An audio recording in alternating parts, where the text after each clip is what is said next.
Assalamu alaikum guys.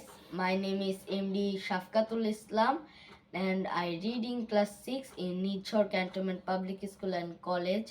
Now I learned my teacher from article. আসসালামু আলাইকুম। আজকে সাবকাতুল article সম্পর্কে আর্টিকেলের দি এর ব্যবহার সম্পর্কে জানবে। আমরা আজকে দি এর ব্যবহার সম্পর্কে একটু ধারণা নিব। দি এর ব্যবহার, আর্টিকেলে দি এর ব্যবহার করতে গেলে প্রথমে আমার দেখতে হবে যে ওই ব্যক্তিটা বা বস্তুটা বা কোনো কিছু নির্দিষ্ট কি না। অর্থাৎ এক নম্বরে আমরা বলতে পারবো কোনো বস্তু নির্দিষ্ট বস্তু বা নির্দিষ্ট ব্যক্তির আগে দা বসে।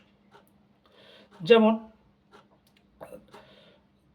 The boy are the boys are playing, অর্থাৎ এখানে বয়েজ বালক, বালকদের বোঝাচ্ছে ব্যক্তি নির্দিষ্ট করে বালক, ওই বালক খেলা করতেছে।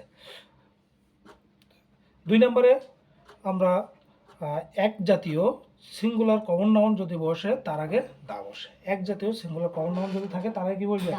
দা বসবে। সিঙ্গুলার কমন নাউন থাকলে তার আগে কি বসবে?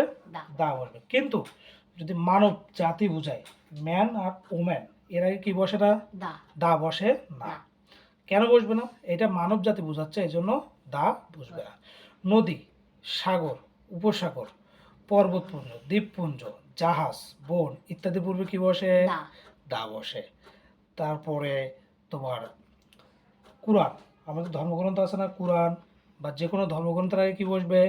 দা বসবে। পত্রিকার পূর্বে কি বসবে? দা বসে। পৃথিবীতে যেসব বস্তু একটি মাত্র আছে, যেমন আকাশ একটা মাত্রে, চাঁদ একটি মাত্রে, সূর্য একটি মাত্রে, তার পূর্বে কি বসবে? দা বসে।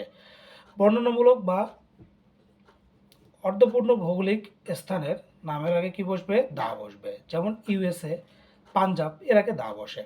তারিখ যদি থাকে, আমরা যে কোনো তারিখ লিখতে গেলে তার আগে কি বসবে? দা বসবে।